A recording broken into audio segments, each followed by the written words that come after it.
Logging in. Hi, Ashley. Hi, Sherry. Hi, Paula. Roger and I are in Florida celebrating our wedding anniversary. Yeah. Number 16. Amazing. Thank you. So we'll let you guys have fun tonight without us, but we love you very much. You guys have a great time. We're going to get Thank started. All right. you. Sure.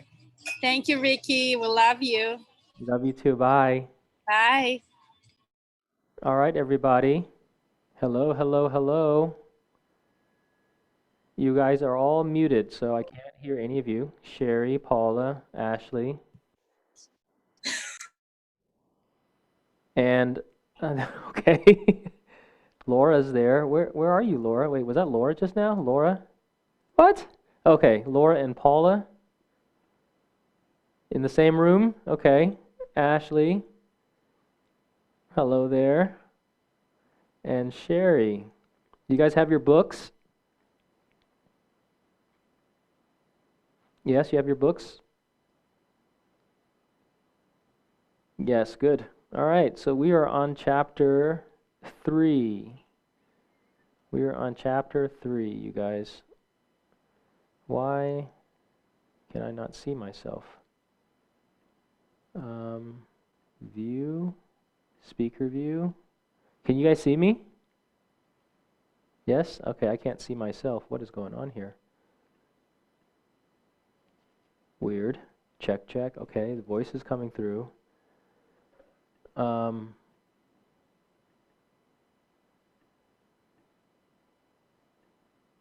Gallery.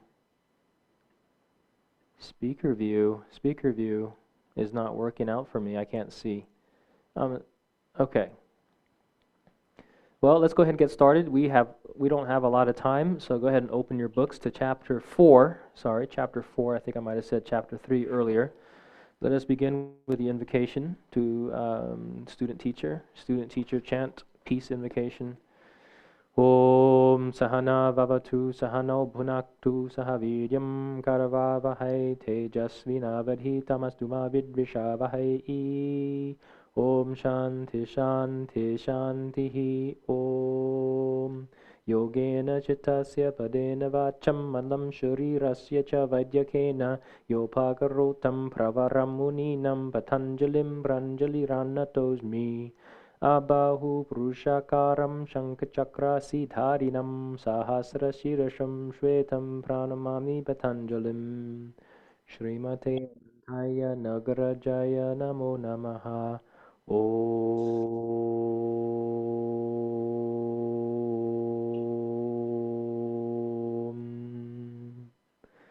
Okay, you guys, we have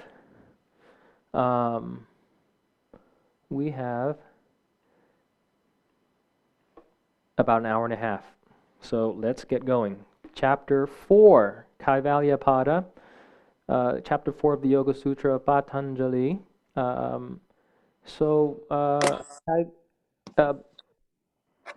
Kaivalya means, well, most books say that Kaivalya means freedom. Is that what your book says? Freedom or liberation? Thumbs up if yes.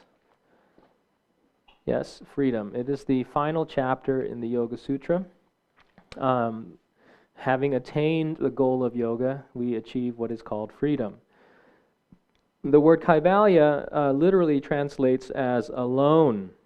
It does not translate to freedom. It translates to alone. In other words, being alone,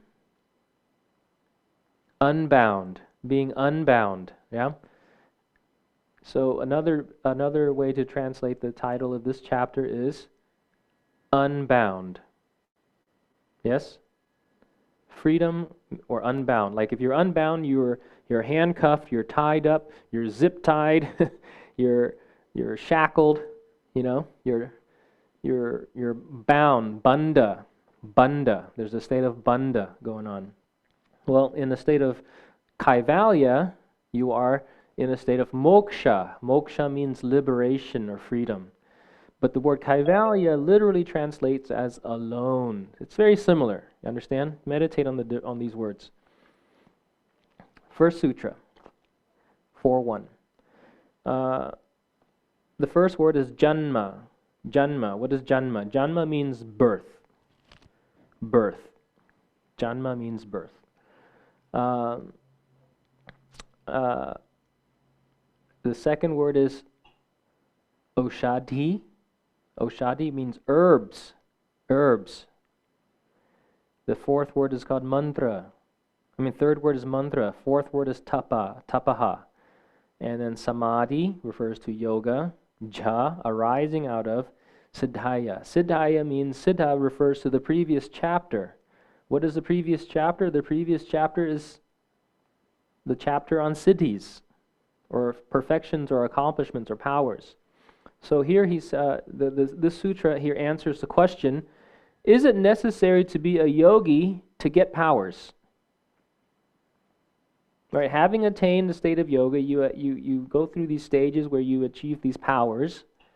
Remember we talked about, and so yes. So is it necessary to be a yogi to get siddhis? Basically, he says, not really. You don't have to be a yogi to have these powers. You can attain these powers from birth.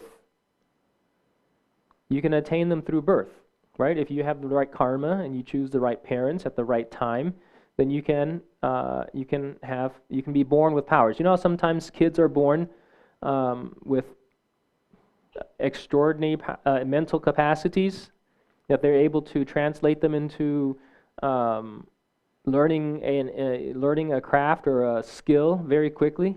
Someone who's 2 years old can play the piano better than someone who's been practicing for 10 decades, 5 decades, whatever, 10 decades, right?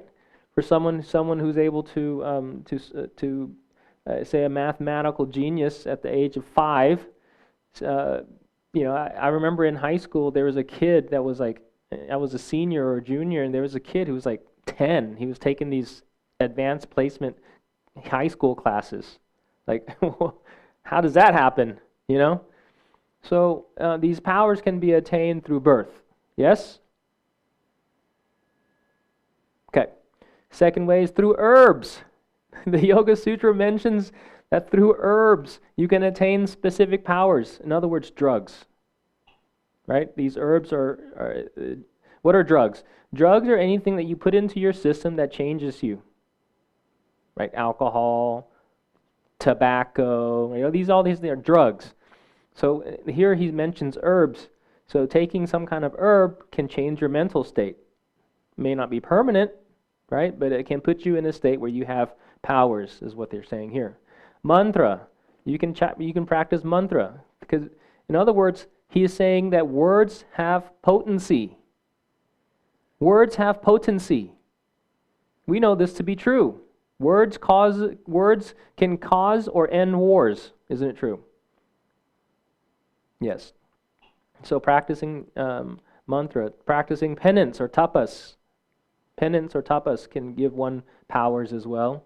And what kind of powers? Samadhi powers as well as siddhaya powers or extraordinary powers, supernatural powers. Okay, moving on. Second one is jati. So the question here is how can a rebirth take place with a different body and different mind? So then he answers it here like this. Jati means species. So first you have janma, birth, and then you have a species. So you can take birth in different species.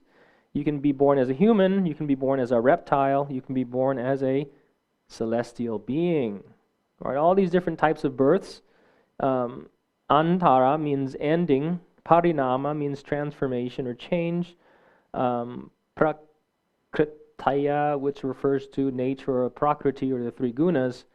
And apurat, which means to fill up completely. So the transformation to a new birth is filled and provided by nature or prakriti, the three gunas. Based on so for example, everything in nature is filled. The nature fills in the new life. The soul is the nature is formed around the soul, the spirit or the awareness, giving you the physical body based on birth and species. Everything necessary for the new birth exists already in nature. Everything for your physical body is here. All the basic building blocks for your body. Now, what propels you into this new janma and jati, birth and species, is called karma. Karma from chapter 2. That taking a new birth depends on one's karma, although the materials provided by the prakriti, the direction of your birth is by karma. Okay, moving on. The third verse, third sutra, is bundles of activities, or your karma, nimittam, prayojakam, which is which is not. Prayojakam is not the cause, right? Not the cause. Prakriti, again, prakriti, the three gunas. Varana, which is irrigation, channel, or bund. Bheda is breaking to, but. Tatha, likewise or similar to. And then here he refers to a farmer, which is kshe kavat. Hang on one second. I'll be right back.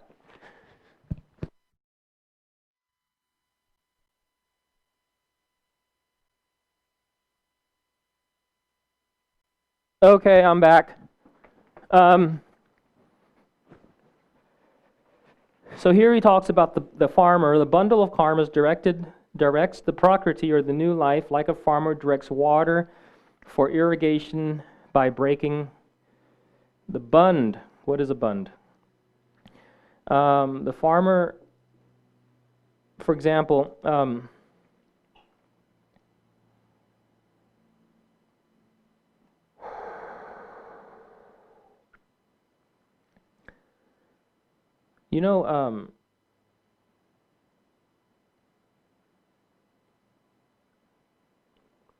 take the example of a pot.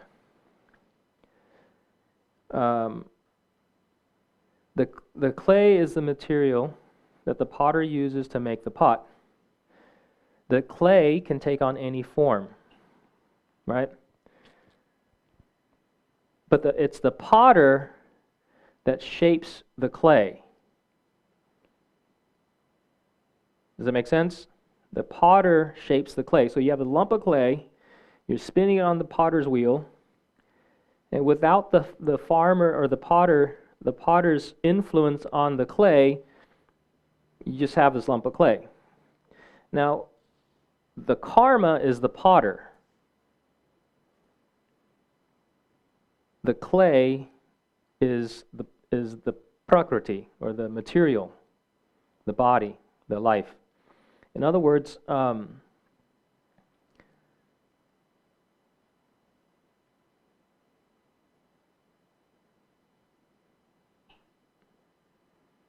clay can take any form, the potter shapes and directs the form. Karma is the efficient cause, or the potter, and prakriti, the nature, the three gunas, provides the material, or the clay.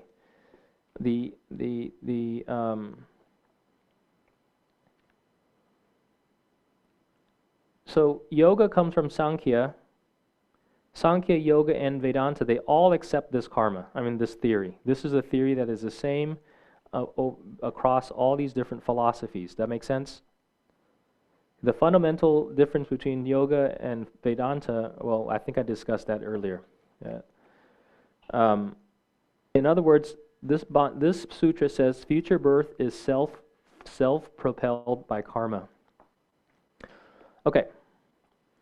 Moving on to 4. This is an important one. There are 2 factors that are needed for future birth.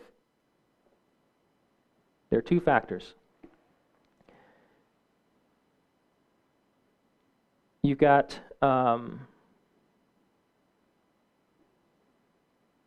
avidya from the second chapter. You guys remember the word avidya? What is avidya? Unmute yourself if you're going to answer. Well, Stephanie, it looks like you were going to say something. Avidya, I'll tell you avidya. Avidya means, vidya means knowledge, avidya means not knowledge or wrong knowledge, or ignorance. So ignorance of the self is one of the factors needed for future birth, according to Patanjali. Understand? The second factor needed is karma. So your bundle of karma, your baggage of karma that you carry as a result of your choices, coupled with spiritual ignorance, propels you for future birth. Okay?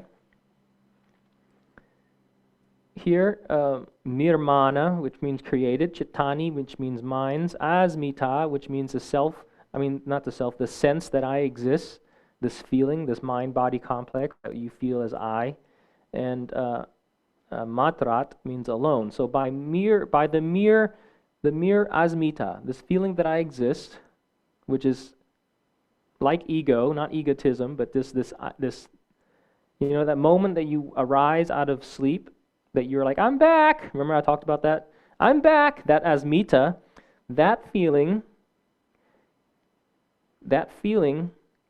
if you can't understand that feeling, then avidya arises, which is you don't know who you are, you don't understand this who am I thing, then and coupled by karma, you're propelled to the next birth. The yogi is able to create different minds and different chittas. Nirmana, chittana, asmita, the yogi is able to create different minds, different chittas. Interesting here. Let's see. A yogi can create different minds. Okay.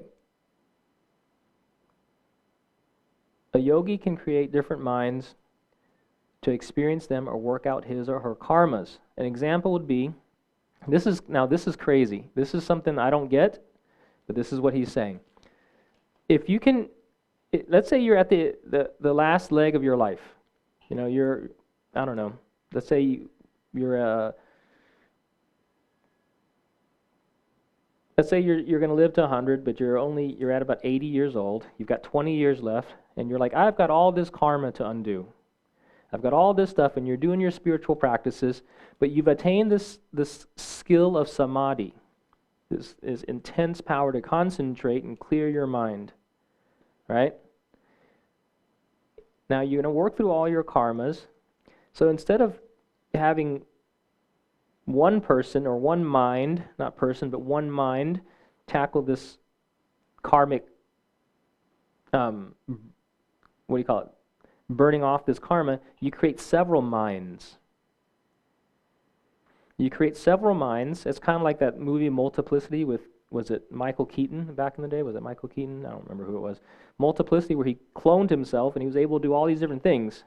Like if you're able to clone your own mind and go into this space of samadhi and clear it all out. So you can imagine doing that. Imagine having 10 of you meditating and clearing out your karmas.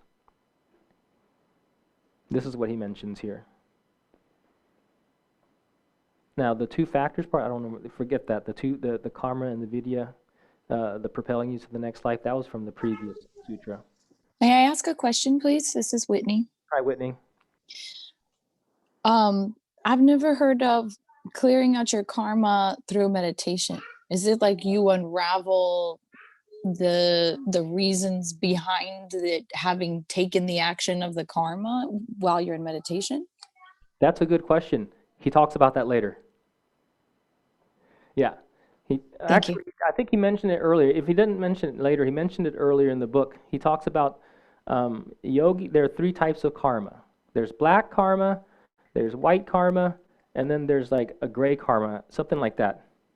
Or, in other words, once a yogi has achieved the state of samadhi and uses the power of meditation, the yogi doesn't create any more karmas because their karmas are pure versus black or white. Does that make sense?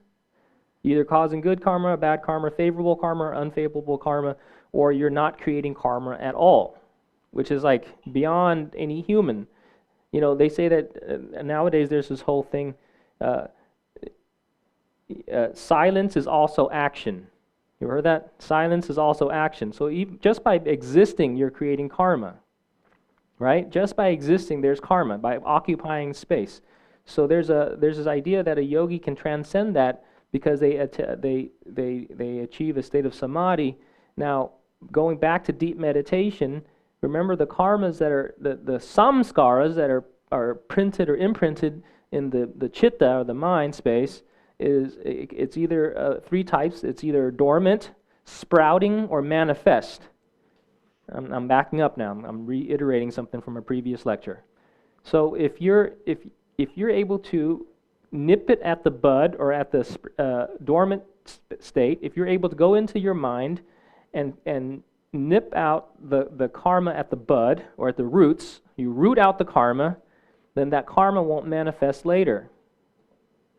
So is that white karma, Ricky? Is that like if you had like transcended and like become a realized being? Is that when you would achieve that? No. White karma, black karma, it's like favorable and unfavorable karmas. Think of it as favorable and unfavorable karmas. Good karma, bad karma. Punya karma means good karma. Apunya karma means bad karma or unfavorable karma. And then there's transcendence of karma. Not accumulating any further karma. But yes, at the realized state, not necessarily being at the realized state, but because look, all of us have access to the realized state, right? You have all experienced this state of oneness, wholeness, pureness. We all have it. It's our natural state. This is our natural state. It's not like someone's special because they've reached this state of being and then all of a sudden they're cured and purified of their karmas. It's not like that. It's when you reach a realized state, you act differently. You think differently. So, and who's to judge someone who's in a realized state or not? I don't know. But what I'm saying is, if you've reached that state where you've cleared out all of your desires, you are now a desireless person. You have reached the realized state. You have no more desires. You understand? Is that samadhi? Oh, I turned off the. It is the result of having attained samadhi and applying samadhi to a particular goal, and moving past all the previous. Again, samadhi is either a state or a skill. It is a state of being or a skill of mind. Once you've reached a state of being where you have attained this self-knowledge and released all of your worldly desires, then you are known as a vitiragi, one who has mastered dispassion, a dispassionate person. Then from there, you can start to clear your karmas by entering a deep state of meditation, so you burn away all the junk in your trunk or your shit in your chit. You know what I'm saying? Your chitta. You've got your chitta is like an oven, and you've done so much baking and cooking that you've got all this gunk that's splattered on the walls of your oven, which are your samskaras. You do deep meditation, you turn the oven onto high heat mode, clean, and you burn off the samskaras.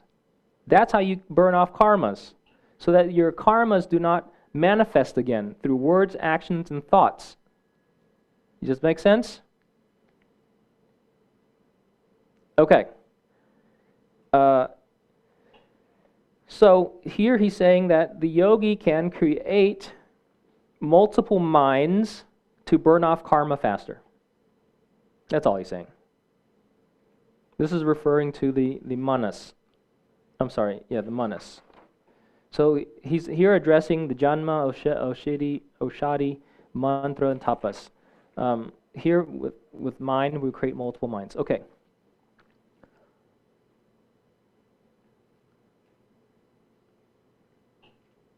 An example of creating a different mind would be like, when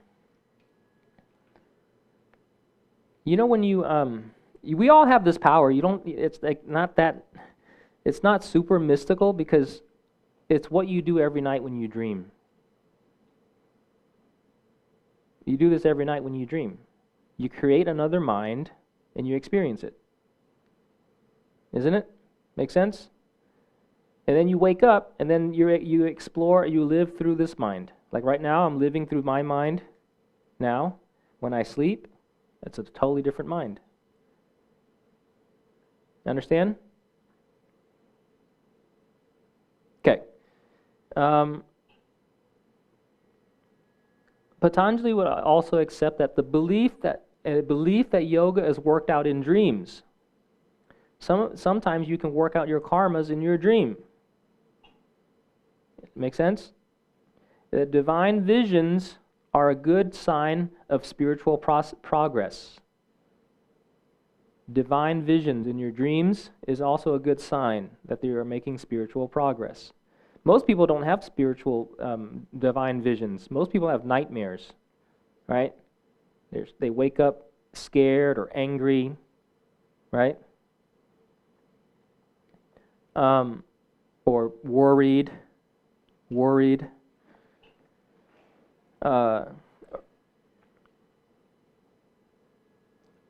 A dream is also part of the mind, so karmas can be worked out there. Ramana Maharishi, I don't know if you heard of that yogi, Ramana Maharishi. Part of his transformation was done through his own mind creating a death experience.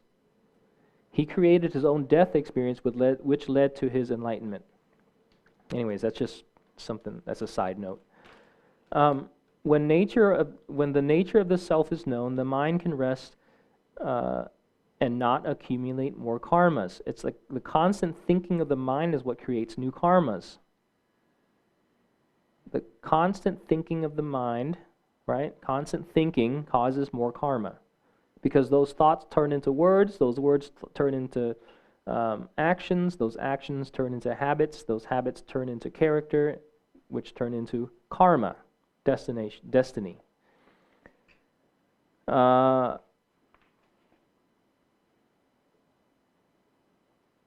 Okay, moving on. 5.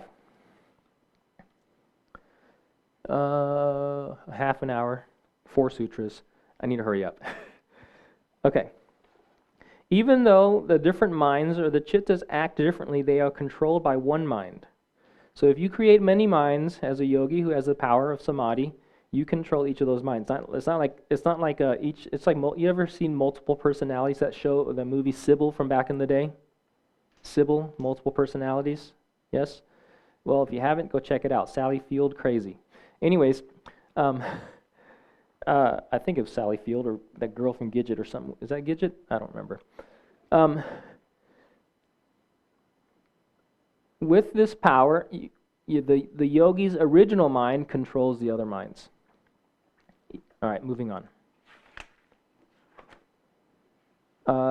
6th sutra, the activities in the created mind, created by yogic powers, do not produce more karmas. They don't produce more karmas. In Sybil's case, where a person has multiple minds that are not created by the individual mind, the original mind, they're creating more karmas, right? When I take on this persona of, I don't know, Vanessa, I turn into Vanessa, and I act as Vanessa, then I'm creating more karma as Vanessa. Then I come back to Ricky, I create karma as Ricky, etc., etc. But a yogi can create different minds, and in the meditations do not create more karmas. It's exhausting. It's exhausting taking on all these karmas, right? Taking on more karma, more karma, more karma. It's like, it seems like it just never stops. Y'all with me on that? No new karmas. No new karmas. 7. The yogi's actions are neither, here it is, the yogi's, this is the 7th, Paula, this is it, this is one you were asking. The yogi's actions are neither black nor white. I said favorable or unfavorable, but Patanjali uses the word dharmic or adharmic, which is not dharmic. What is dharmic? Dharmic is, good, virtuous. Adharmic is, or adharmic is opposite of that, which is non-virtuous or vice, vice and bad, sinful, whatever. Apunya karma. Um, so here he's saying that the yogi's actions are neither black nor white. The activities of others or non-yogis are of three types: pure, impure, and mixed. The yogi transcends those. Okay, moving on to 8. From the three types of karma, black, white, and mixed or gray, one karma gives rise to new life. The specific vasanas, so he introduces a new word here, vasanas, or subtle impressions, almost manifest. So there's these two words, samskara, 3 words: karma, samskara, and vasana. You see the word vasana here? It's like the last word, vasananam, but the word is vasana. Vasana is like samskara. Vasana is like samskara.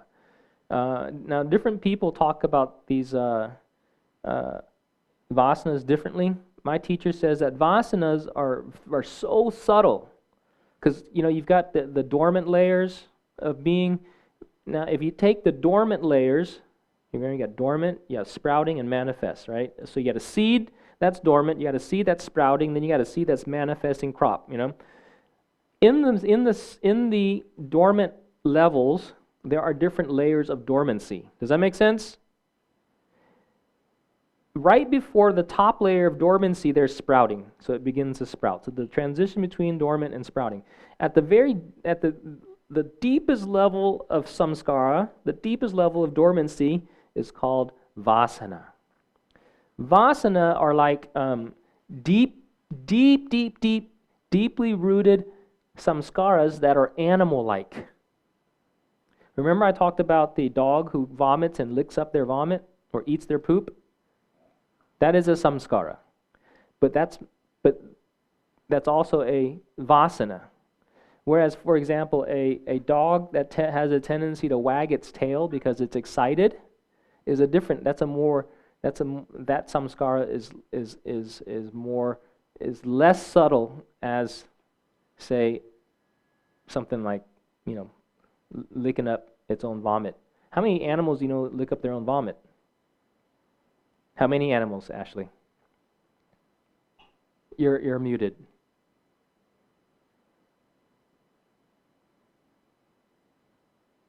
You're muted. Well, at least mine. Yeah, yours. But you don't see cats doing it a whole lot. I mean, some might, right? You don't see a whole lot. Humans don't do it often that I know of, right? Monkeys I hope don't not. do it.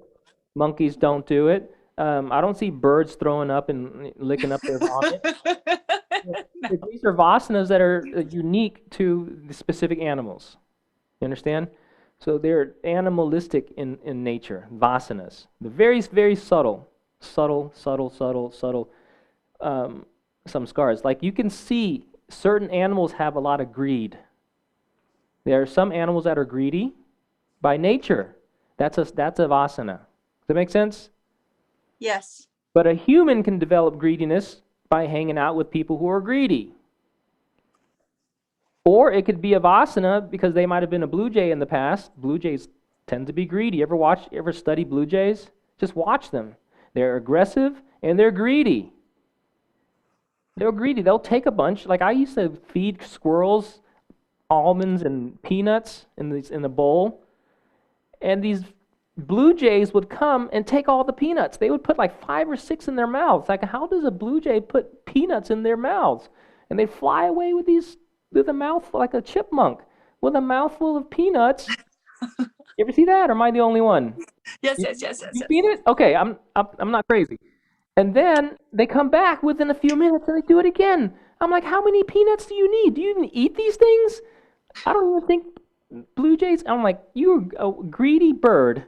You greedy bird. A parigraha. You need to learn some yoga. Maybe grow up to be a greedy one day. Not a bad thing. It just is. It's a vasana, right? It's a vasana. All right, moving on. Number 9. One may be reborn into particular species even when separated by different births.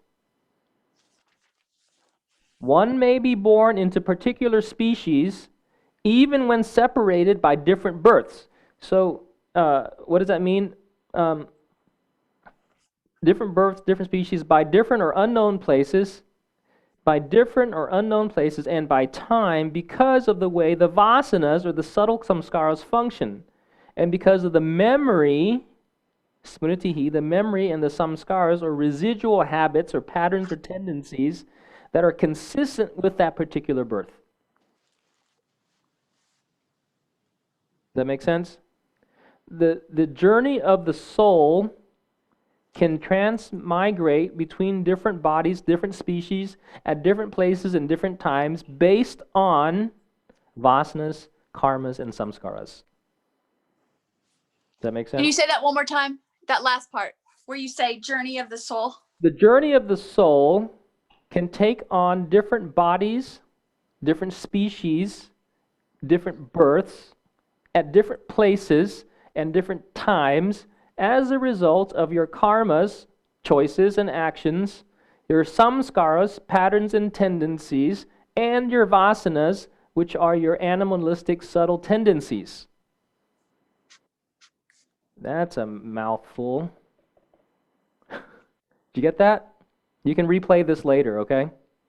Yes, thank you. Okay. That's a deep sutra right there. Moving on to 10. For all beings, not just humans, all beings. For all beings, no beginning of births. There's no first birth. And they also desire to, so all beings, let's see, for all beings, for all beings there is no beginning, so there is a desire to live forever. If there's no first birth, then how do we get here? How do we start out if there's no first birth? Okay, if you go back to when I explained Sankhya philosophy, the manifestation of the gunas, it's all there. You can go look and listen to the I explained this previously. Yeah, so you have to look at the evolution of creation through Sankhya, which there at first when the gunas were all three gunas were in a state of equilibrium, right? Prakriti, the gunas were in a state of equilibrium. They manifested, then mind was created, universal intelligence was created. Anyways, it's all there in the Sankhya, and then there's the 24 tattvas plus the 25th tattva, or Purusha. When Purusha and Prakriti merge, life is created, and that was mentioned earlier in I think first chapter. Okay. First or second chapter? I think it was first chapter. Good question. The answer it's been answered previously. Okay, moving on. So because of this, organisms desire to live forever. Of these two things, having no beginning and having no end, all beings go through that. All beings don't have a beginning and don't have an end. There's no beginning, no end. In other words, all things live eternally. Make sense?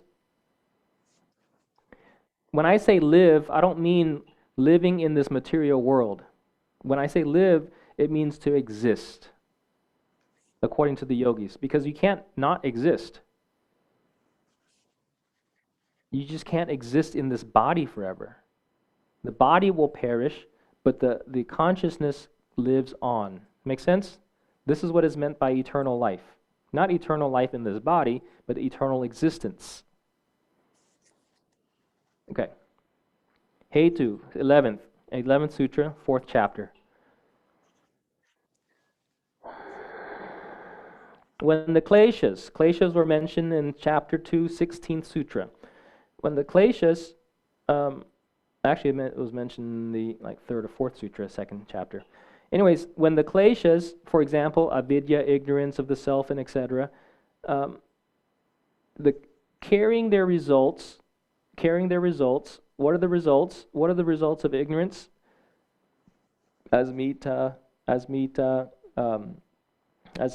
raga, devesha, and binavesha, which are this ego and egotism, an attachment that is uncontrollable attachment. There's uncontrollable hatred or aversion, and fear of death. So these are the things that result from ignorance, a particular birth or a span of life and experiences. That's also the result of it, and the desires residing in the chitta. When all that has been destroyed, then vasanas will no longer be able to manifest. So the vasanas, remember the vasanas are the samskaras. In other words, the vasanas and the samskaras can be destroyed or eliminated as a result of getting rid of ignorance and burning away the karmas. The kleshas. Specifically, he refers to the kleshas here.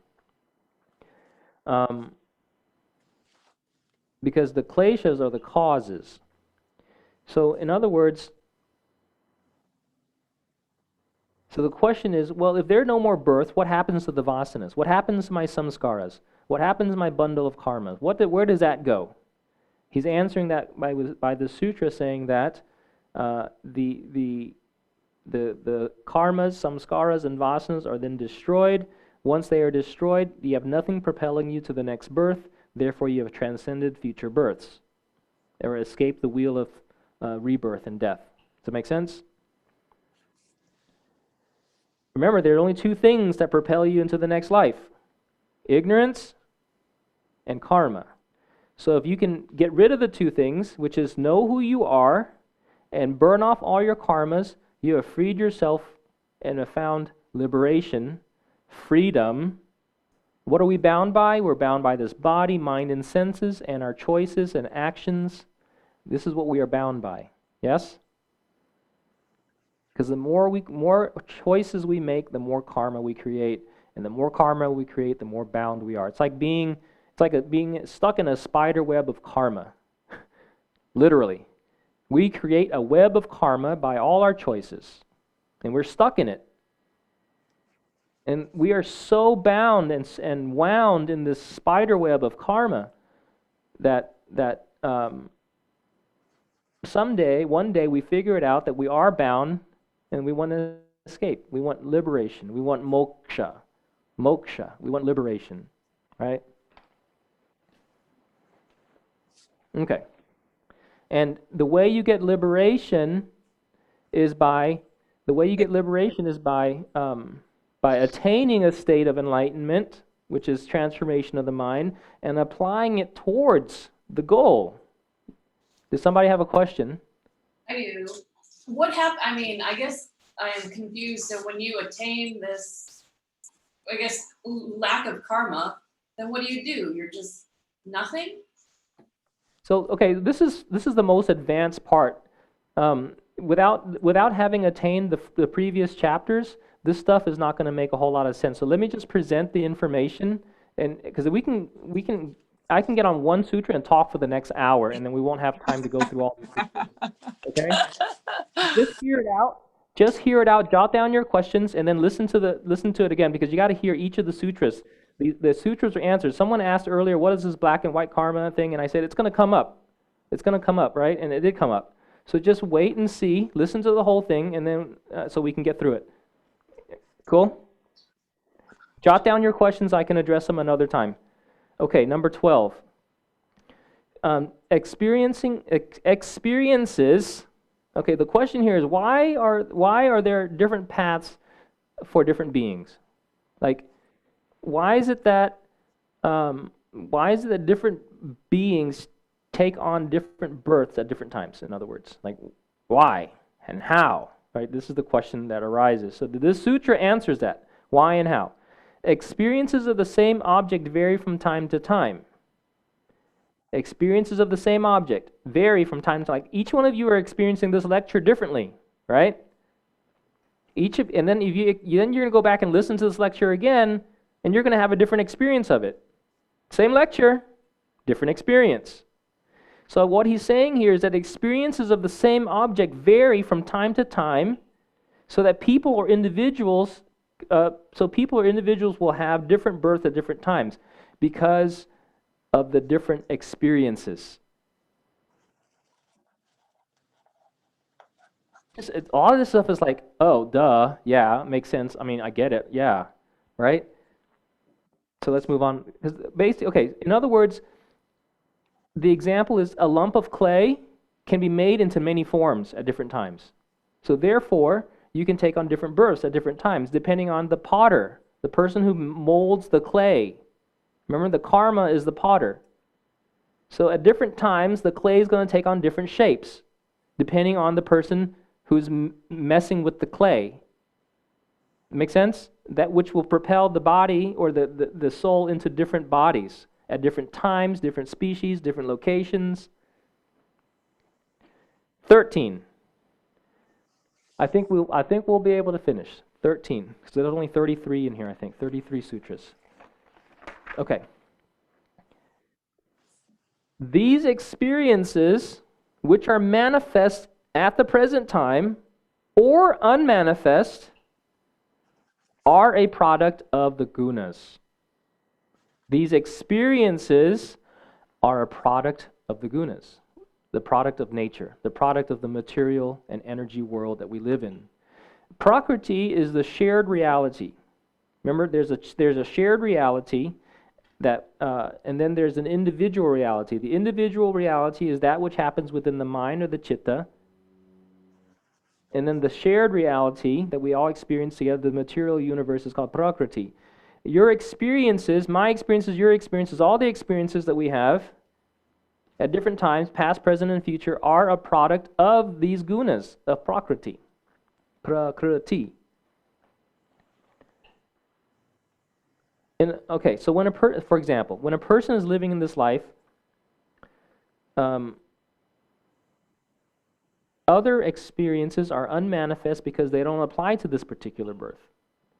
But they may be manifest in earlier births, right? Or they might manifest in later births. But now they may be dormant. So, these experiences, either dormant, manifest, or sprouting, present, past, or future, are all responsible, and it's all because of the Prakriti. So he's talking about the gunas a lot here. 14. By the change of these gunas, Rajas, Tamas, and Sattva, which work in unison, right? These three gunas work in unison. They work like three siblings. Now remember, did I tell you the story of the three siblings? I did. The three gunas are like three siblings. Sattva is Sattvic Sarah, Rajas is Roger, and Tamas is Thomas. These three siblings, remember I asked, how many of you guys have siblings or brothers and sisters? And then some of you guys raised your hands. You remember that part? Yeah, I did. Yeah, and I said, you guys are like the three gunas. Some of you guys are clear, some of you guys are dull, some of you guys are rajasic, some of you guys move around a lot, some of you guys sleep a lot, some of you guys are lazy, but you all work together. All these three gunas are like three siblings working together in unison. They're always working. There's a dominant sibling, then there's a second dominant sibling, and then there's a third dominant sibling.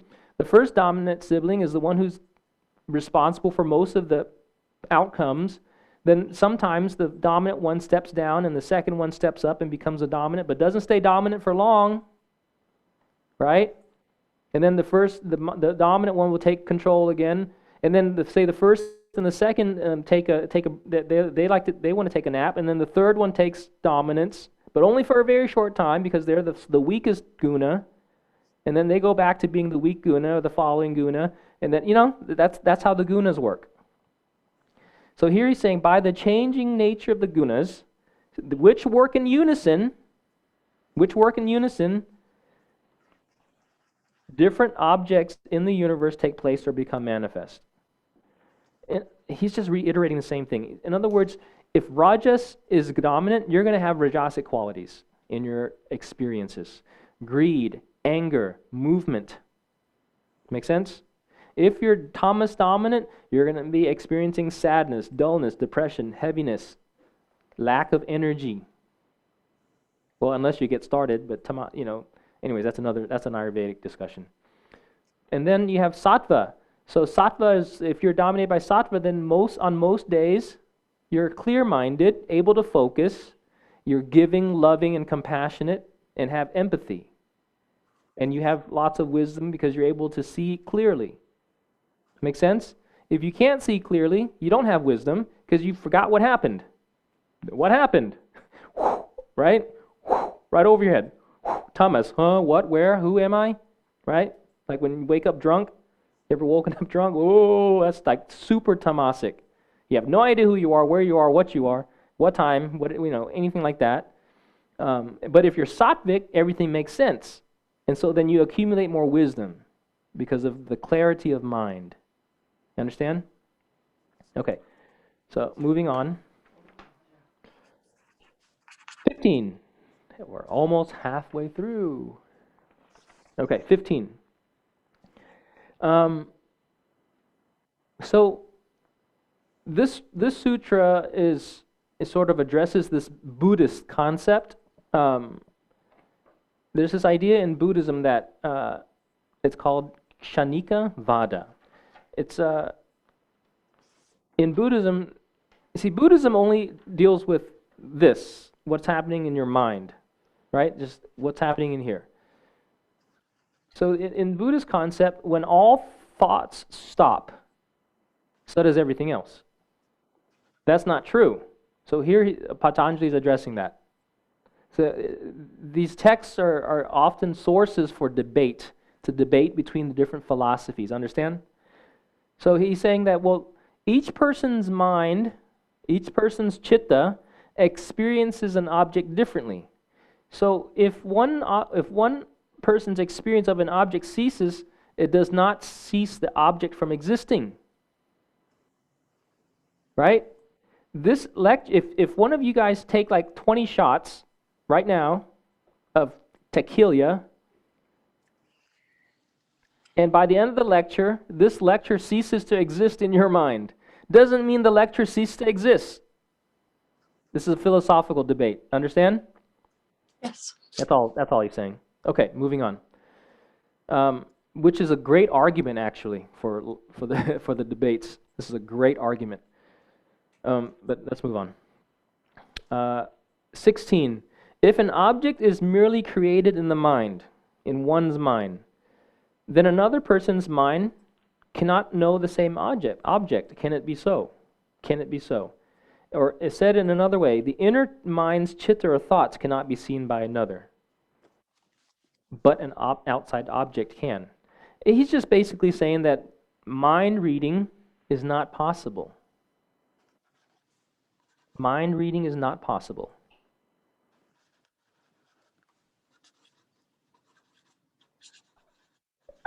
This is a reiteration of one of the earlier sutras. Do you remember the earlier sutra that was similar to this? Anybody remember?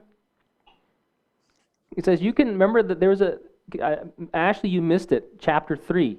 In chapter 3, he talks about body languages. Remember body language and gesture? You can tell the kind of thought someone's having by reading their body language and looking at their breath and their movements and etc. But you can't see the source of the thoughts. Here he's kind of reiterating, saying you can't read people's minds. You can kind of get an idea, but you can't read a person's mind. You can't know exactly what they're thinking or why they're thinking that way. You can only see the outcome of their thoughts. You understand? All right, moving on. 17.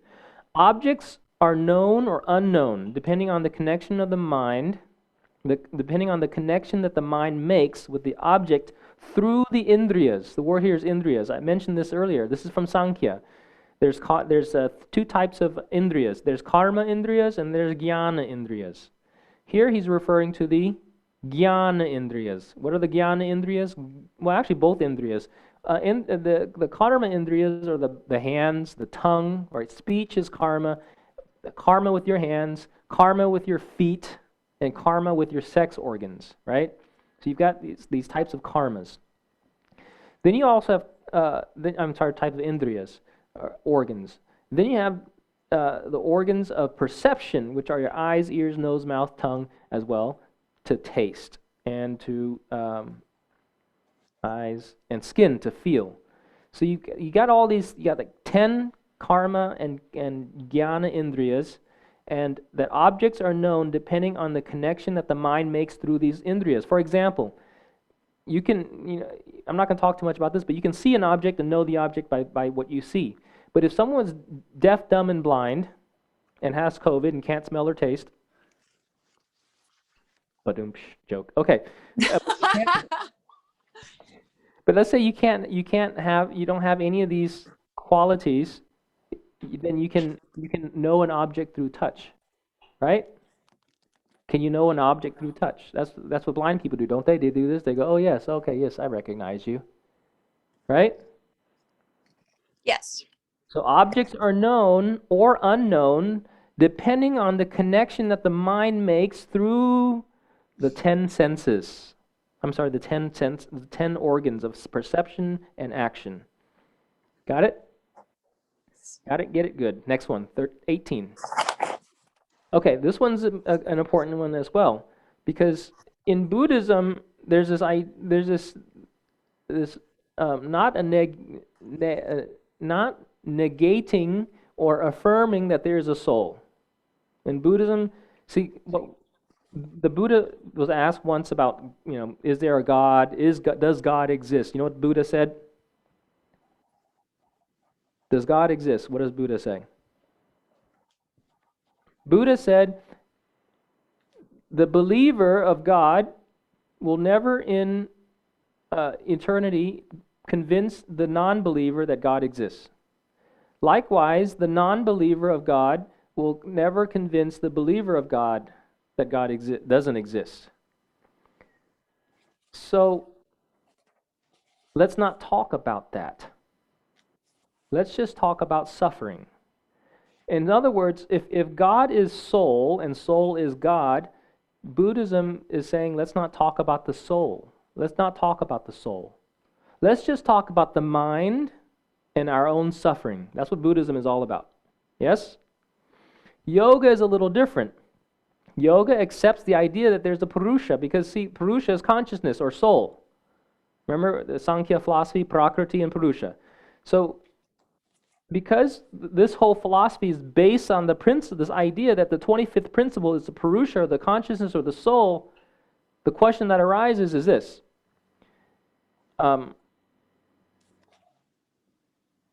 If there is a constantly changing world, which is known as Prakriti, and there is a non-changing witness that experiences the changing world, then there must be something that exists called the soul. Here he says, chitta vrittis are always known or experienced because of this non-changing quality of the experiencing Purusha. So what are chitta vrittis? Chitta vrittis here, again, from first chapter, are the projections or activities of the mind.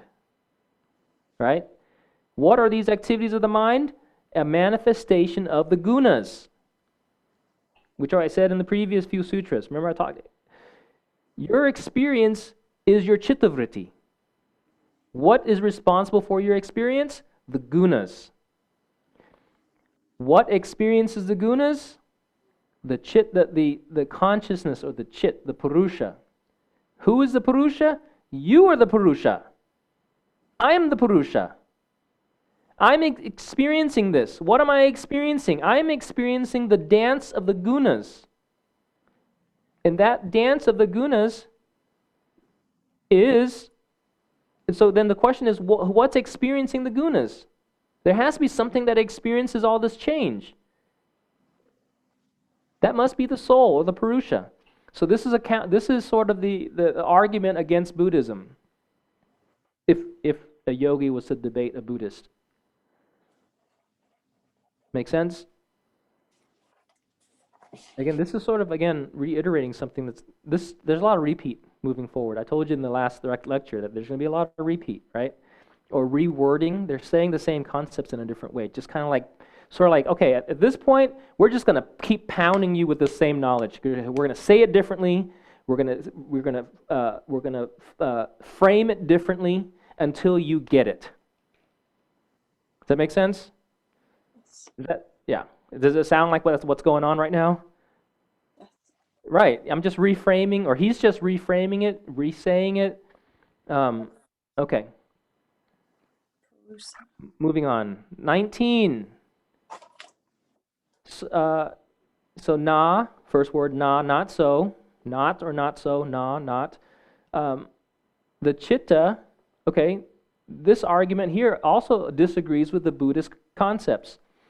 The question is then, why not go according to what Buddha says, that there is no self, and that the chitta sees its own vrittis.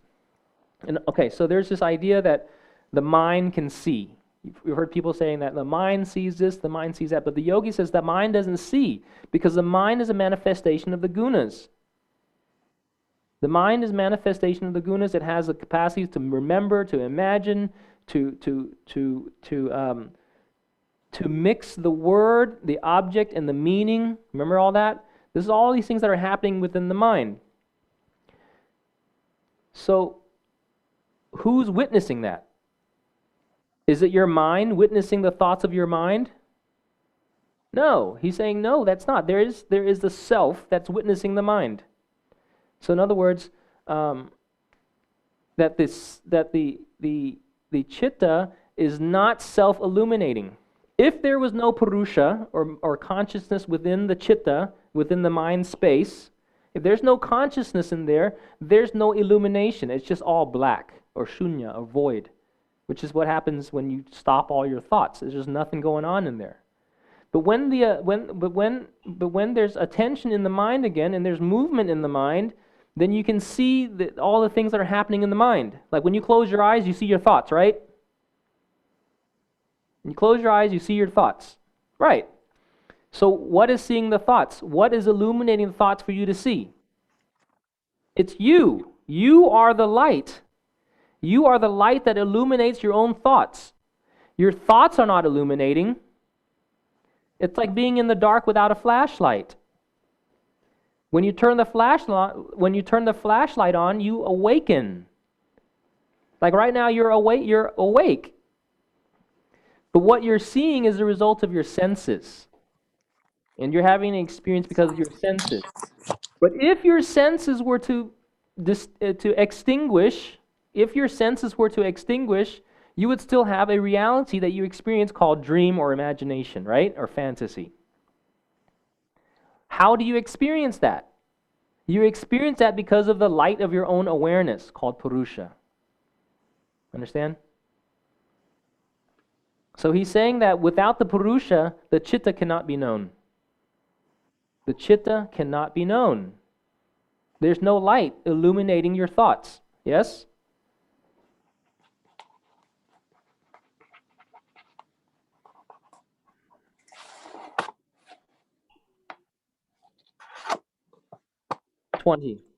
And because projecting the object and seeing it simultaneously is not possible.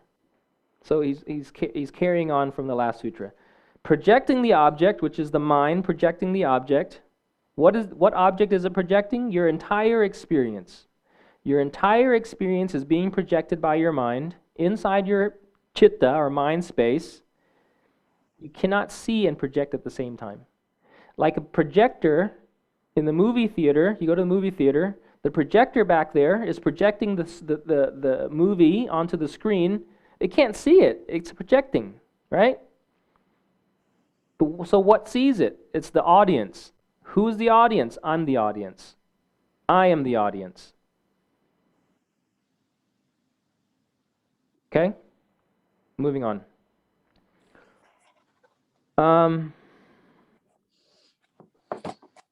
If the mind is to experience chittavritti, if the mind is to experience chittavritti, again, if the mind is to experience chittavritti by the succeeding chittavritti, then this process becomes endless. This is another argument, on the same wavelength, he's talking about the same thing. If the mind is to experience the mind, in other words, if the mind is to experience the mind, this is the 21st sutra in the 4th chapter. If the mind is to experience the mind, or the chittavritti, by the succeeding chittavrittis, it's an endless cycle.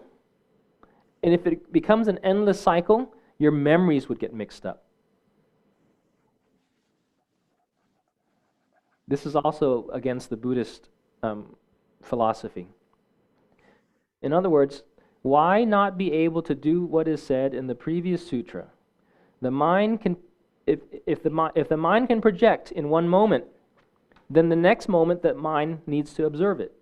But that doesn't happen because observation and projection happens at the same time, yes? If projection and observation happen at the same time, there must be two entities. And the two entities are my consciousness, Purusha, the awareness, and the projector, the audience and the projector. They're two parts. It's not one part doing both jobs. Yes? Okay. 22nd Sutra. The Purusha is unconnected with the action of the Chitta. Again, this is similar to I think the first part of chapter 2, where he says that what is avidya? Avidya is mixing up or confusing that which is pure and impure, that which is eternal and temporal, right? And so the Purusha is unconnected to the action of the Chitta. In other words, Chitta, the action of the Chitta or the karma that your mind creates, does not affect the Purusha. Again, the Purusha remains unaffected by Prakriti. The Purusha remains unaffected. It's only because if it's affected, it changes. Earlier we established that Purusha doesn't change. It is the unchanging aspect of our experience. And then the Prakriti is always changing. What is Prakriti? Prakriti is the mind here. It's the mind. Mind's always changing. It's like the moon. The moon is the symbol of the mind. The sun is the symbol of the soul. The sun doesn't change unless there's an eclipse. But behind the eclipse, it doesn't change either, right? So the sun, essentially, the sun rises and falls all the time, same way across the sky, rising and falling, very dependable, doesn't change. But the moon changes phases every month. It's constantly changing. From today to tomorrow, it's going to be different. The next day, it's going to be different. Every day, it's different, always changing. That refers to the mind. Where the soul is like the sun. That's why the yogis worship the sun as the god, because it's dependable, unchanging. Everything else is changing, right? Yes, so Purusha is unconnected or unchanged by the action of the Chitta. Which different forms are produced in the Chitta? The Purusha sees it all. What you see it all. If you can close your eyes and be still and witness the mind, you see all the changes that your mind undergoes over time. The Purusha isn't influenced by the Chitta. Even when the Chitta is mixed up, it doesn't influence the Purusha, because the job of the Purusha is one. There's only one job, which is to observe. That is the only thing it does. It observes. Pure consciousness. What does consciousness do? It is just conscious. That's all it does. It doesn't think. It doesn't hope. It doesn't hate. It is just aware. 23. The bringing together of the self and the object is facilitated by the Chitta. The bringing together of the self, or the Purusha, and the objects being the Chitta, is facilitated by the Chitta. So, therefore, the Chitta, experience is possible only when the Chit and Chitta come together. In other words, an experience is only available when the seer and the seen come together. Who is the seer? I'm the seer. I'm the audience. Right? What is seen? The screen of my mind is the experience, and it's it's like this. If a tree falls in the forest and there's no one there to hear it, did it fall? Did it make a sound? That's the sort of theory here. Without the Purusha, the Chitta can go on and on and on, but without the Purusha, there's no experience. And likewise, if there's no Chitta, but only Purusha, there's no experience. That is Samadhi. That is that enlightened state where you've transcended your mind. Does that make sense? Yes. Again, you got to have two aspects, the two things. This is duality. This is Sankhya. This is the dual existence, the object and the subject. In order for an experience to be had, an object has to be brought together with the subject. What is the object? The mind's projection. What is the subject? Me. Yes? Okay. 24. The chitta with innumerable latent tendencies, like a mosaic. You know what a mosaic is? Like a bunch of tiles put together to make an image, like a mosaic, not a collage. The chitta has different tendencies, latent tendencies, like a mosaic, depends on each other, depends on another, which is the Purusha for its activities. In other words, let's see. The chitta, your mind, the purpose of your mind is here to serve you. That's it. Your mind is here for the benefit of you, for you to have an experience. Without your mind, you wouldn't have an experience. It's like, people who get dementia or Alzheimer's, they forget. So their experiences start to diminish. Right? Does that make sense? The mind stops working, they start having less experiences, less recall, etc., etc. But when the mind is completely active, it depends on the Purusha to deliver an experience. So, but what is your chitta always doing? It's constantly trying to make you happy, isn't it? It's constantly trying to make you happy. It goes through all the different ways to make you happy. But here's the problem. You don't know who you are. So you end up trying to please the wrong person your whole life.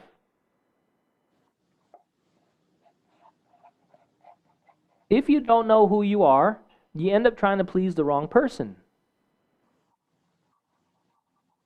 So you go through life endlessly chasing the desires, trying to make yourself happy, and then at the end of life figuring out, dang, all that effort didn't bring me everlasting happiness because I still have no idea who I am. That I don't even realize I'm the observer inside. I'm still identifying with my mental projections, which are always changing. Right? There's a story, which I don't have time for right now, but there's a story. I'll give you the short story. There's a king, and the king has dancers and entertainers and servants that come to the court and do their thing. The dancer comes and dances trying to please the king. That's what the dancer does. Dance really pretty to please the king. Every day, the dancer comes out at the same time doing the same or different dance, trying to put a smile on the king's face. At the end of every dance, the king is smiling. Now, 30 years pass. The dancer's about finished with her career and for the court, and does the last dance. And at the end of the dance, the dancer asks the king, I see that you smile all the time. I hope that all my dancing has made you happy. And at the end of all her dancing, you know what the king tells her? I'm already happy.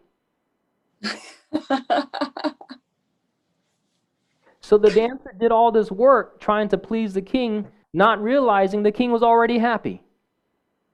This is the example. That our innate, that the self, the Purusha, doesn't need anything from the Chitta. But the Chitta is always trying to serve the Purusha. You understand? Your natural state is already bliss. It doesn't need anything because it's unaffected. All the emotions and the ups and downs and gains and losses that you experience in life is a result of the gunas, the play of the mind. The mind's playing tricks on us all the time, and we fall for it. But if we can escape the tyranny of the mind, we realize, I don't need the mind to be happy. I'm already happy. I am the king of my world. I'm already happy. I don't need anything. I'm already whole.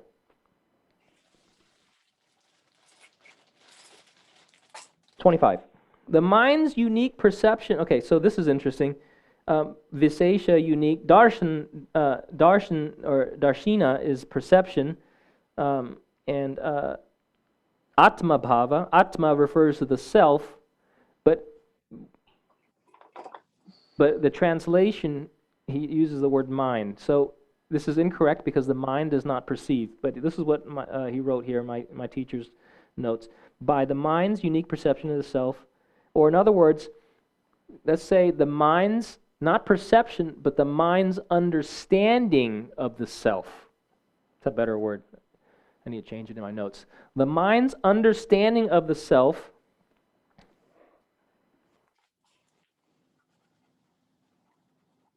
the mind's unique understanding of the self, by the mind's unique understanding of the self, the way of life can end. So, in other words, once the mind starts to understand the nature of the self, that the self is not the mind, that the self is this unique, unaffected entity of awareness, once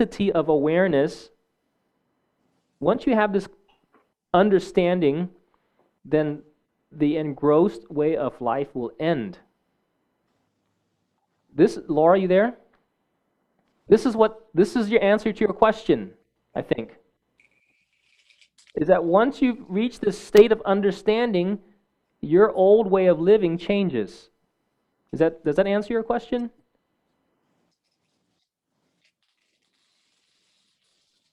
No. What was your question? So what I heard, when you get rid of all your karmas, then you cease to exist. No. When you get rid of your karmas, then you can take on a new type of understanding. That understanding is the difference between the mind and the self. Because the old way of existing and creating new karmas. Huh? As this enlightened self, you'll still be a self and you'll still be creating karmas. If you are in your old way of living. But no, in the new way of living, Mm-hmm. you become an enlightened being. Right. Achieve samadhi. And then how are you not creating karmas by being an enlightened being? Because you're done. You have no more interest. You have no desires. You have no desire to drink. You have no desire to party. You don't have desire to go to the top of the mountain. You don't have a desire to ride a bike. You don't have a desire to procreate. You have no more desires. You are completely desireless. Who wants to be that though? A yogi. A yogi. Are we yogis? Not yet. No. We are full of desire. We are full of desire and karma. But a yogi has no desire. Vitaragi, one who's desireless. It's beyond our comprehension. But here he's saying that once this happens, you change. You will lose interest. You will lose interest.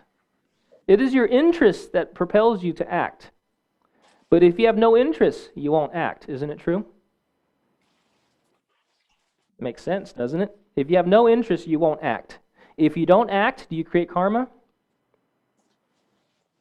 No. Depends. If you were in a coma and you weren't acting at all, you're still creating karma.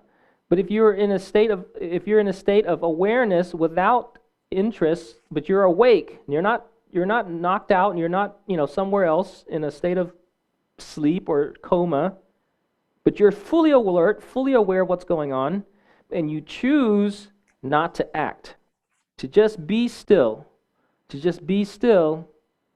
and get out of the way. You're still and you're out of the way. You're in nobody's way, like in a cave somewhere in the Himalayas, not moving, not blinking, not breathing. You're probably not creating much karma. Right?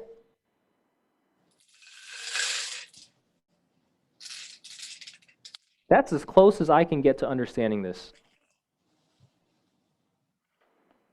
Okay. In other words, this sutra says that the confusion of the self is completely removed. In other words, you know who you are. 26. Then, thereafter, the mind concentrating on the distinction between the Purusha and the Chitta.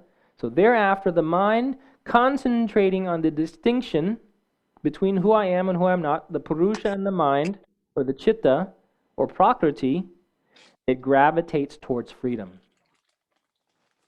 It gravitates towards liberation. It gravitates towards, I don't like to use the word enlightened because he doesn't never use the word enlightened. He calls it freedom. He calls it, being alone. Being alone. But the yogi in this state of aloneness is not lonely like us. We get so lonely. I get lonely. You get lonely? I get lonely. Especially this year and, quarantining. Gets kind of lonely. But a yogi can be completely happy because it doesn't need anything. It realizes, the yogi's mind and it has realized that it doesn't need anything to be happy. It can just be happy. See, most of us, we want to do something to be happy. We sort of identify with this human doing. If I can do this, I can be happy. If I can have this, I can be happy. But the thing is, the truth is, we are not human doings. We are human beings. And so if we can learn to just be, or I think in the Bible it says be still. We can just be still and just know and be completely aware, be in a state of knowing, right? Gnostic, to be in a state of Gnostic, gnosis. Not hypnosis or agnostic, but gnosis, a state of complete awareness, completely still, then all of this makes sense. But the problem is we can't get our bodies still, and we can't get our minds to stop. So this makes no sense whatsoever. Make sense? No. Okay, moving on. When the flow of viveka, so the previous sutra says the distinction between the Purusha and the Chitta. That word is known as viveka. So this sutra mentions the word viveka. What is viveka? Viveka means the mind's ability to distinguish, the mind's ability to tell the difference, like the sharpness of your mind. In other words, your intellect.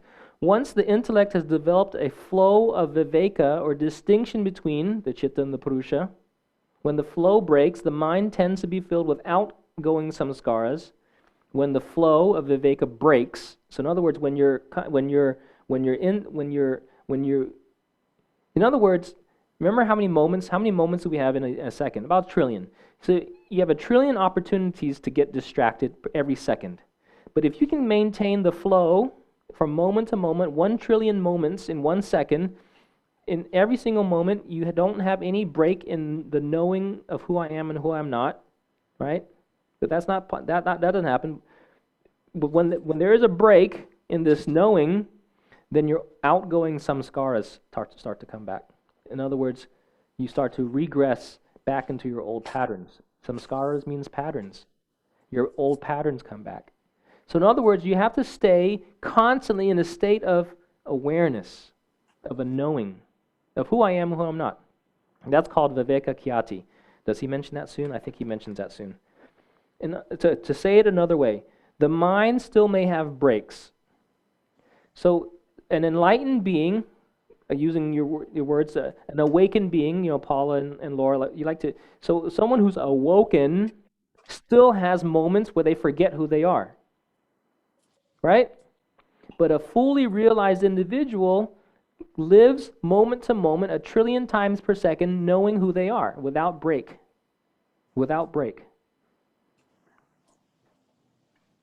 And it takes time to get there. Once that happens and the transformation is complete, then the way of living changes, way of life changes. Okay, moving on, 28. We're almost done. We might have to go a few minutes over. These distracting chittavrittis, or thoughts, should be destroyed in the same way mentioned earlier in the removal of the kleshas. So just like he said in chapter 2, you got to remove the kleshas by removing ignorance. He's like, all these other distracting thoughts that you get need to be destroyed. Need to be destroyed in the same way that everything else was destroyed previously. 29. When the yogi develops disinterest towards all the worldly capabilities, as mentioned in Sutra chapter 3, 49, his mind, her mind, is in a state of samadhi called dharma mega, or full dharma. Once you reach this fully yogic state of disinterest, dispassion. Let's see. When the yogi develops disinterest towards all worldly capabilities, his or her mind is in a state of samadhi. He's just reiterating. This is mentioned in the first chapter. Abhyasa vairagya abhyam tannirodha. So he says vairagya, dispassion, will lead to samadhi. He's reiterating this. So, okay, so it also mentions it in the 49th sutra of chapter 3.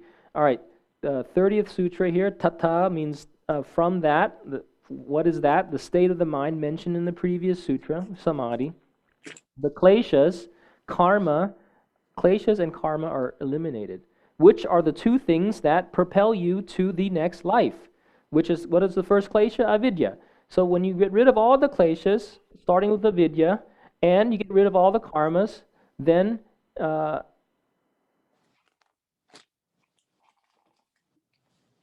all that is destroyed, and the result of good, bad, and mixed karmas are eliminated. The result of mixed good, bad, and mixed thoughts and deeds are eliminated. In other words, the person or the purusha is no longer or is empowered to transcend the karma and the kleshas. In other words, the karma and the kleshas have no power over me. The kleshas, or the afflictions to pain, do not affect me anymore. And my karmas don't affect me anymore. I have transcended. Does that make sense? 31. Thereafter, when all the impurities have been removed, and the mind remains in the unbroken state, the knowables, that which can be known, those things that which can be known by experience or understanding of the tattvas from Sankhya philosophy, they all become insignificant. In other words, there's nothing else to know. If there's nothing else to know, the mind can rest in peace. See, my teacher says samadhi only happens when the mind stops questioning. Have you ever been in a state where the mind stops questioning? It's called peace. It's called shanti, when the mind stops questioning. So whenever you reach this state, there's nothing else to know, so the mind can just rest. Because everything else becomes insignificant. The only thing a yogi wants to know is who I am. Who am I? Once all that is known, the way a yogi knows who I am is because a yogi has eliminated all the other things that I am not. Does that make sense? It's called neti neti. Have you heard of neti neti? Not neti pot, but neti neti. Neti neti means not this, not that, not this, not that, not this, not that. So you develop the power of concentration or samadhi, and then you meditate on these different objects, and then you go, I'm not this, I'm not that, I'm not this, I'm not that, I'm not this, I'm not that, I'm not this. And you go through the whole list of all the things, and once you realize and eliminated all the things that you are not, the only thing that remains is who you are. Right? That's like duh. It's the scientific method. Yoga is the scientific method. It's called the process of elimination. I eliminate everything that I am not, and that provides me that everything that I am. Once I figure that out, all the other things that I am not are insignificant to me. Yes? It's called neti neti. He didn't call it neti neti here. Neti neti is, they talk about it in other philosophies. It's called process of elimination. Not this, not that. Roger's probably talked about it. Roger knows about neti neti. And Roger, if you're listening to it right now, you probably agree. If not, just delete this whole thing. He won't delete this whole thing.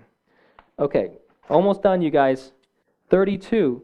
From the state of full samadhi, complete samadhi, having accomplished everything, the sequence of the transformation of the gunas end. In your mind, not out in the world out here, but in your mind, the transformation of the gunas, the dance between sattva, tamas, and rajas, or tamas, rajas, and sattva, the three siblings, they stop dancing. Once they stop dancing, or transforming in your mind, you're in that state. You're in that state of complete awareness, because there's nothing to experience anymore. If there's no experience, remember you need two things to experience, mind and knower. If the mind is no longer there, there's no experience. That's why when people talk about their meditation experience, it's like, what are you talking about? Meditation is the experience of no experience. If you're giving me an experience and you're trying to tell me about an experience, you weren't meditating. Right? So if you start meditating, don't tell people about your experiences. Oftentimes they'll just look at you like you're crazy. Meditation is a very personal and private matter. Don't talk about it to people. You know? Have you tried telling someone about your meditation? Or trying to tell someone about your dream? They look at you the same way. You're a little crazy. Yes, I am. Yes, I am. Thank you for noticing. Okay. And the 33. What can be inferred from that, from the previous sutra? What can be inferred is that as a consequence of the transformation, which brings the chittavrittis, or the thoughts, to end, time appears to come to an end as well. This is interesting. When you're in a deep, deep meditation, time disappears.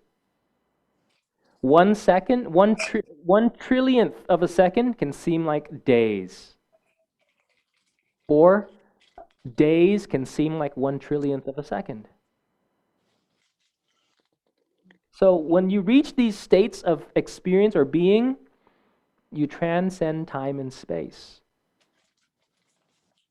What does that even feel like? Don't try to explain it. People will look at you like you're crazy. Don't try to explain it. Let Patanjali explain it. Let Patanjali explain it. He's a lot better at it. 2,500 years, unchanged. Well, can't say unchanged because they added a few things. This last chapter wasn't part of it. Did you know that? This 4th chapter wasn't part of the sutras, some people say. Added on later. Because there's a lot of repeat. It's a lot of repeat. 34. Is this the last one? Last one, you guys. Just 5 minutes over, not bad. The absence of Purushartha, which is the 4 human goals, leads to the rolling back of the gunas. Okay. This sutra here is a book of its own. You guys ever heard of Raj Stryker? Raj Stryker, yes? No? Raj Stryker wrote a book called The 4 Desires. The 4 Desires. Here he mentions the 4 human goals. This is the 4 desires. The Purusha Artha. Actually, there's four goals. It's Artha, which is, I'm sorry, Artha is not the first one, but they say Purusha Artha, the goals of a human, Purusha here referring to being a human, is that one is called Dharma. It's finding purpose. The second one is Artha, which is career, wealth, abundance. And then the third one is called Kama, enjoying that which you've created. And then the 4th one is called Moksha. And this book here is about Moksha. Remember, this is Yoga Sutra, which is about Moksha. There's Kama Sutra, which is about enjoyment. That's another book on the 3rd human desire. This book is on the 4th human desire. Make sense? Okay, anyways, there are these books, so many books. But the absence of these 4 human desires leads to the rolling back of the gunas. In other words, remember evolution, I talked earlier, like you said, Paula asked about that. It's like the gunas were in a state of balance, equilibrium, and then they started dancing. Rajas took hold, tamas took hold, sattva took hold, and so now they're dancing. The rolling back of these gunas takes you back into a state of gunic, is that a word? The gunas go into a state of equilibrium, and this is called freedom of the mind. Once the mind has reached a state of equilibrium, where the rajas guna, sattva guna, and tamo guna are all equalized, right? Once they're in a state of equilibrium, the mind is free. The mind becomes free, which is the name of this chapter, Kaivalya, or the establishment of the Purusha in its own state. So with that said, you guys, What is the goal of yoga? The goal of yoga is to free your mind. It's to free your mind.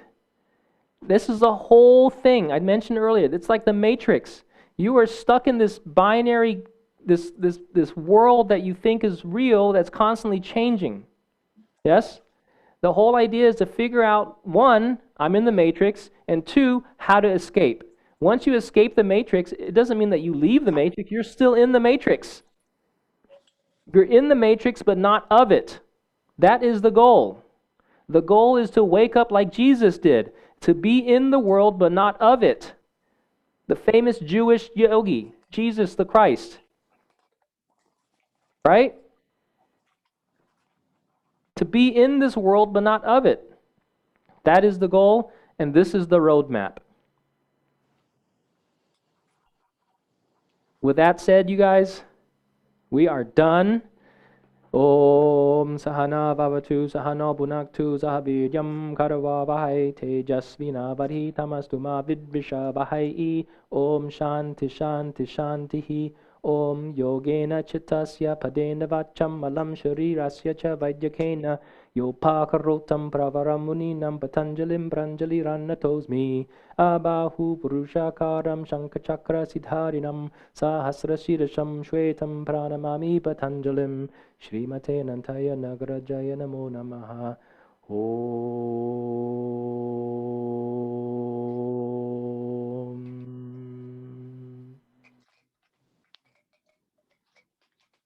Thank you so much. Thank you so much, Ricky. Thank you so much. Thank you. Okay. Thanks, you guys. Bye-bye. Much appreciated. Bye. Bye, Ricky. Hey, one more. Oh, wait. Yeah. Write me a review. Will you write me a review that I can use in my marketing? Because how do I let people, Where? just email me. Okay, because I think I have been trying to be your Facebook friend, but for some reason I cannot find you. Okay. So Yeah, we email me and then we'll email get you. connected. Email me and then we'll get connected on social media and whatnot. Perfect. I'll show you a link. Thank you guys. Sure. Thank you so much. Thank you. Thank you. Thank you. Namaste. Namaste.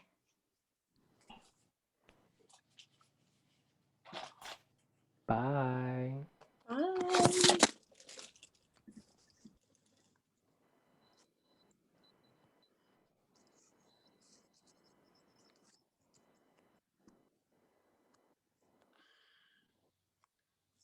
Bye. Good to see you. All right.